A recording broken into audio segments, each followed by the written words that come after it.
नाम बताओ। इसमें कोई जाओ जाओ जाओ यहाँ से जाओ। ये काट रहा ये है क्या? ये क्यों के फालतू वो कर रहे हो आप? कौन भी कुछ है जगन्नाथ देश रे कौन ख्रिस्टियन लोग किलोनी तो। नमस्कार, मेरा नाम है गौरव पाल। आप देख रहे हैं गौरव का चश्मा। क्या भारत में अब धार्मिक स्वतंत्रता खत्म हो गई है? क्या भारत में अब सरकार ने जो हमारे फंडामेंटल राइट्स हैं उनको स्क्रैप कर दिया है? क्या भारत में लोकतंत्र नहीं है?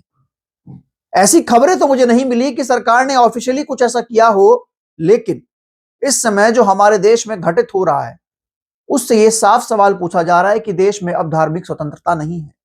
हम अपने धर्म को नहीं मान सकते, हम अपना त्योहार नहीं मना सकते, हम अपने धर्म के लोगों के साथ मिलकर कोई पूजा पाठ नहीं कर सकते।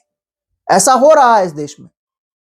मैं आपके लिए 4 खबरें लेकर आया हूं। ये 4 खबरें आपको सोचने पर मजबूर कर देंगी। और हां, अगर आप सोचें तो एक बार सवाल जरूर पूछें कि आखिरकार भारत में ये क्या हो रहा है। अगर आप लोग पहली बार हमारे चैनल पर आए हैं तो चैनल को सब्सक्राइब कर बेल आइकन दबा दीजिए। पहली खबर देश की राजधानी दिल्ली से है। अब तक हमारे देश में नमाज पर प्रतिबंध लगता था, यानी कि सड़कों पर नमाज नहीं पढ़ने दी जाती थी, या फिर ये कह लीजिए कि सार्वजनिक जगहों पर नमाज पढ़ने को लेकर पाबंदी थी, यानी कि सार्वजनिक जगहों पर मुस्लिम जो थे वो अपने खुदा की इबादत नहीं कर सकते थे। लेकिन अब एक और फरमान आया है। अब भीड़ तंत्र ने एक नया फरमान जारी किया है। अब हम अपने देश में क्रिसमस भी नहीं मना सकते। क्रिसमस मनाने पर भी रोक लग गई है। जी हां, खबर लाजपत से आ रही है। दिल्ली के लाजपत नगर में एक समूह जो था महिलाओं का, वो सेंटा की टोपी पहनकर बच्चों के साथ क्रिसमस डे को सेलिब्रेट कर रहा था। ये आप लोग करेंगे क्या? नहीं जाओ जाओ जाओ यहाँ से जाओ। ये काट रहा है क्या? ये क्यों के फालतू वो कर रहे हो आप? अपने घर में बनाओ जो बनाना जाके। अपने घर में बना जाओ यहाँ से। टोपी और उतार के क्या ड्रामा रखते हो? मत जाओ। ये यहाँ धर्म परिवार चला रहे हैं। जाओ जाओ जाओ।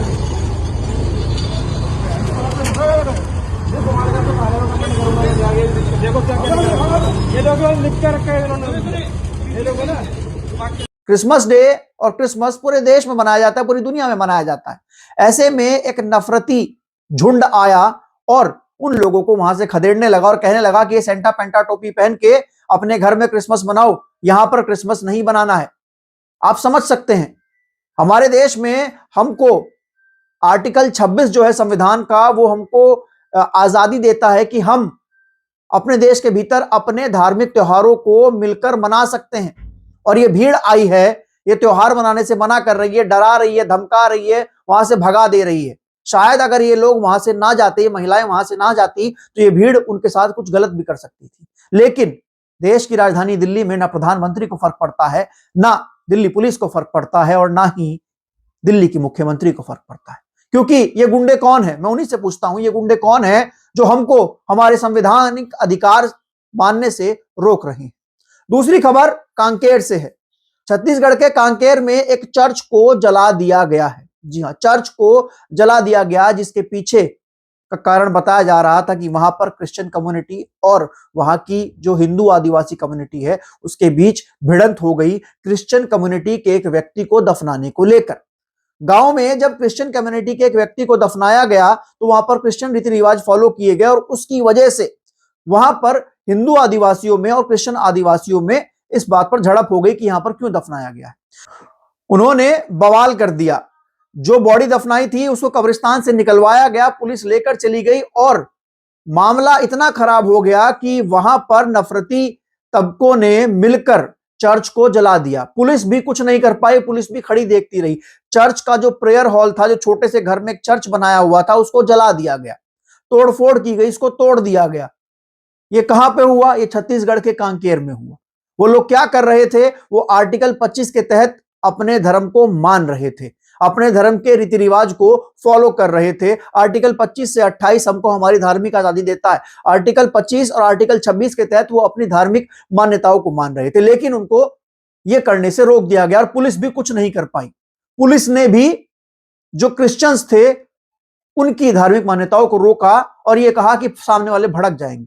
यानी कि हमारा देश अब भीड़ तंत्र से चल रहा है। पुलिस जो है वो भीड़ तंत्र के सामने हाथ झुकाए खड़ी रहती है। या फिर ये पुलिस ही उनको बढ़ावा देती है, इस तरीके से चुप रहकर। तीसरी खबर ऋषिकेश से, जहां पर एक तिलकधारी व्यक्ति जिसका नाम सत्य साधु है, सोशल मीडिया से पता लगता है, वो एक हॉल में जाता है जहां पर क्रिश्चियंस इकट्ठा होकर प्रेयर कर रहे हैं, शांति से प्रेयर कर रहे हैं, किसी के भगवान को कुछ नहीं कह रहे हैं, किसी के खुदा को कुछ नहीं कह रहे हैं, चुपचाप वो प्रेयर कर रहे हैं। ये तिलकधारी सत्य साधु वहां जाता है और क्रिश्चियंस को इस तरीके से मॉक करता है, गुंडई करता है, धमकी देता है और कहता है कि ये भारत देश है, ये जीसस क्राइस्ट का देश नहीं है, ये ईसाइयों का देश नहीं है, ये राम का देश है, यहां पर जीसस क्राइस्ट नहीं चलेंगे। बोलो, वीडियो शुरू करें। मैं ये पूछना चाहता हूं मिस्टर फादर से, चर्च का फादर से मैं पूछना चाहता हूं कि जीसस क्राइस्ट का ग्रंथ का नाम बताओ। इसने कोई ग्रंथ करके नहीं है। हाँ, क्या है? द गॉस्पेल ऑफ जॉन्स, वो सब क्या चीज है? बाइबल क्या चीज है? धार्मिक ग्रंथ है। ये कहां से मैन्युफैक्चर हुआ है? जस्ट टेल मी, कहां से मैन्युफैक्चर हुआ है? Of course it was not printed in India. Bharatvarsh में ये पैदा हुआ ही नहीं था। विदेशी क्रिश्चियन लोगों का, विदेशी भाषाओं का बाइबल हमारे इंडिया में चलेगा नहीं। हमारा क्या है? चारों वेद है, मनुस्मृति है, उपनिषद है। हम कोई भी क्रिश्चियनों का बाइबल को फॉलो नहीं करेंगे। Am I clear? बोलो। ओम भूर्भुवस्सुवः तत्सवितुर्वरेण्यं भर्गो देवस्य धीमहि धियो यो नः प्रचोदयात्। ओके, जय Shri Ram. Jesus Christ is not hours. हमारा यहां पर जीसस क्राइस्ट नहीं चलेंगे, ये सत्य साधु यही कहता है। ये आदतन ऐसा ही करता है। इस व्यक्ति की सोशल मीडिया प्रोफाइल हमने चेक की तो ये सब इसी तरीके का कंटेंट डालता है। ऋषिकेश का ये बताया जाता है। बड़ा सवाल ये है दोस्तों कि आखिर ये कौन होते हैं सत्य साधु जैसे लोग जो हमारे देश में किसी को भी अपनी धार्मिक मान्यताओं के मानने से रोकते हैं। अरे भाई, वो क्रिश्चियंस इकट्ठा होकर एक हॉल में प्रेयर कर रहे हैं, यह उनका अधिकार है, कॉन्स्टिट्यूशनल राइट है, लेकिन सब कुछ चल रहा है। ये जाते हैं, बोलते हैं कि नहीं, ये देश राम का है, जय श्री राम बोलिए, ये देश जो है वो हिंदुओं का है, हिंदू राष्ट्र है, यहां पर वो ग्रंथ चलेगा जो यहां पर लिखा गया, यहां पर उस भगवान की पूजा होगी जो यहां का भगवान है। मतलब हिंदू ये कहते हैं कि पूरी सृष्टि का निर्माण उनके धर्म के अनुसार विष्णु भगवान ने किया है, और फिर वो कहते हैं कि भारत में इनका जन्म हुआ इसलिए भारत में इन्हीं की चलेगी। वो कहते हैं कि जीसस क्राइस्ट जो है वो बायोलॉजिकल नहीं है। वो ये महाराज कह रहा है वीडियो में कि जीसस क्राइस्ट बायोलॉजिकल नहीं, तो ऐसे कैसे जीसस क्राइस्ट पैदा हो गए? क्या ये साइंस में पॉसिबल है? साइंस में तो वो भी पॉसिबल नहीं है जो विष्णु पुराण में कहा गया है। विष्णु पुराण में भी कहा गया है विष्णु जो है वो आदि है, अनंत है, उनके कोई माता पिता नहीं है। जाहिर सी बात है कि रोका जा रहा है बार बार।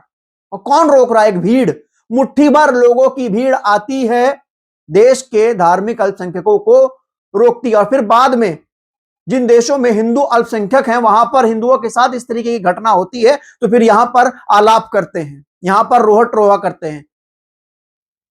चौथी खबर पुरी है, जगन्नाथपुरी से है।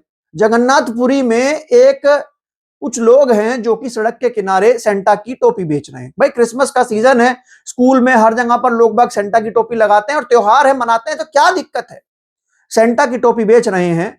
वहां पर गाड़ी से, फॉर्च्यूनर से एक नल्ला बेरोजगार पीले कपड़े पहनकर उतरता है और कहता है कि ये जगन्नाथपुरी है, ये हिंदुओं का शहर है, यहां पर सेंटा की टोपी नहीं बेच सकते। कहां से आए हो तुम? धमकाने लगता है। कैसे बेच रहे हो यहाँ पे? ये हिंदू राष्ट्र है, इधर क्रिश्चियन का चलेगा नहीं। उठा ले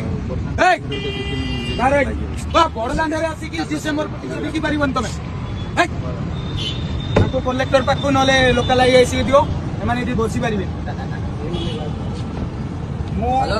तुमे आमे बड़दाण्डे जगन्नाथ देश आसिकी ये कौन बिकुच? जगन्नाथ देश आसिकी कौन ख्रीस्टियान बिकिलनी तुम? कौन ये कथा क्या परमिशन नहीं? तुम पाखे कौन परमिशन लेटर अच्छी बसी पार? नहीं आओ, गरीब आदमी जगन्नाथ का बेच, गरीब आदमी जगन्नाथ का बेच, इधर का नहीं चलेगा। सामान बेचना, हमारा जगन्नाथ प्रभु जी के सामान बेचना, भगवान का बेच रहे हो? नहीं, आधार कार्ड नहीं चाहिए, सब लिपटा चलो। ये भी करते हो हिंदू बंद कर, हिंदू हो ना, हिंदू हो ना, हिंदू हो तो फिर ये कैसे कर रहे हो? बंद कर परमिशन कहाँ है? वो किसी को पूछ के बेचा इधर, कहीं से भी आके बैठ जाओगे? क्या हो गया सर? अरे ये नहीं बेच सकते आप, ये जगन्नाथ देश है, जगन्नाथ चलेगा, ये सब नहीं चलेगा इधर। इसको तुरंत भर्ती करो, भागो, तुरंत भर्ती करो, भागो। हिंदू हो ना, हिंदू होकर ये क्यों बेच रहे हो? क्या बेच रहे हो? अरे नहीं चाहिए ना, कोई दूसरा चीज बेचो ना, नहीं कर रहे हो। इसको छोड़ के और कुछ कर सकते हो? नहीं, कर सकते हो। बस किसने परमिशन दिया तुमको बेचने का? वो कहता है कि साहब गरीब आदमी हूं, पेट काटने के लिए बेच रहा हूं। लेकिन फिर ये जो कट्टरपंथी समर्थक है, किस धर्म का आप लोग जानते हैं किस धर्म का है?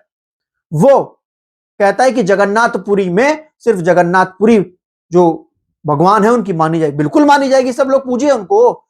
लेकिन कौन होते हो तुम रोकने वाले इस देश में किसी को भी अपना धर्म मानने से? मैं कहता हूं ये लोग मुझसे क्यों नहीं टकराते, क्यों नहीं टकराते? मैं बताऊंगा इनको, संविधान का पाठ पढ़ाऊंगा। Article 25, article 26, article 27, article 28। Article 25 मुझे ताकत देता है कि मैं कोई भी धर्म मान सकता हूं, अपना सकता हूं। आर्टिकल 26 मुझे अपनी धार्मिक मान्यताओं को मानने की ताकत देता है। यह अधिकार मुझे संविधान ने दिया, किसी चिलगांडू लोगों ने नहीं दिया, इन लोगों ने। और सरकार और सुप्रीम कोर्ट क्या कर रहा है? ऐसा लग रहा है कि सरकार और सुप्रीम कोर्ट इनके सामने, इनसे डर रहा है, इस भीड़ से डर रहा है। कुछ भी हो सकता है। जब देश के सीजीआई को जूता मारा जा सकता है और इस देश में कोई बवाल नहीं होता, तो जाहिर सी बात है कि अब सरकार, सुप्रीम कोर्ट, पुलिस प्रशासन सब इस भीड़ से डरने लगे हैं। और या फिर वही लोग इस भीड़ को पाल रहे हैं अपने वोट बैंक बनाने के लिए, अपने वोट बैंक बनाने के लिए। किसी एक व्यक्ति से पूछा गया कि अगर आपको किसी देश में राज करना है तो आप क्या करोगे? तो उस व्यक्ति ने कहा कि मैं अपने देश में 1000 धर्म के लोगों को रोक लूंगा, मतलब 1000 धर्म बना दूंगा। बोले उससे क्या होगा? बोले जब जितने ज्यादा धर्म होंगे उतनी ज्यादा लड़ाइयां होंगी, वो आपस में लड़ते रहेंगे, राजा राज करता रहेगा। वही हमारे देश में चल रहा है।